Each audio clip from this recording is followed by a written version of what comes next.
dispositif prévisionnel de secours de grande envergure représente à la fois un service rendu à une collectivité,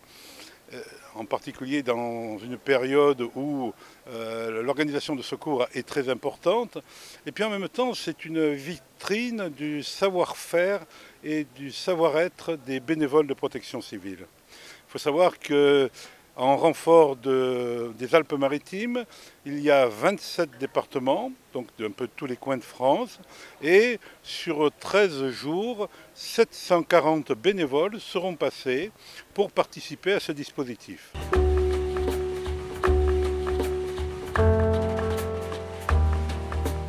Alors dans cet événement, qui est un événement festif, la place de la protection civile est de mettre en place un dispositif prévisionnel de secours, c'est son nom, qui pourrait devenir effectif s'il y avait en plus des incidents, voire une requalification de cet événement.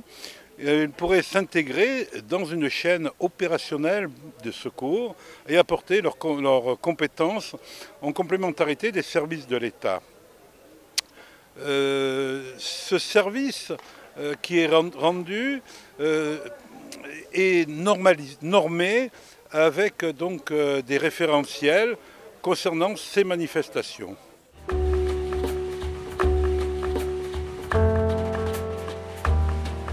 Alors on ne peut pas dire que la protection civile manque de moyens actuellement. Elle a des moyens, mais si elle veut accroître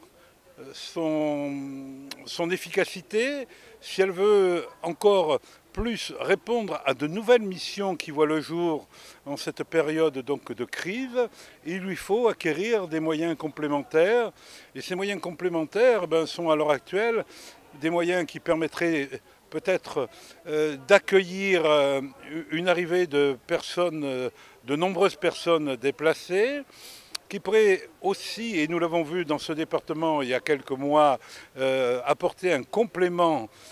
au niveau des soutiens aux populations sinistrées, et puis après toutes ces missions de protection civile qui, au fil des ans, nous amènent à entrer dans le cadre de la loi de sécurité civile où l'ensemble des citoyens deviennent des acteurs de sécurité civile. Et là, nous avons un rôle très important à jouer dans l'action, dans les missions, mais aussi dans la formation, la sensibilisation et la prévention.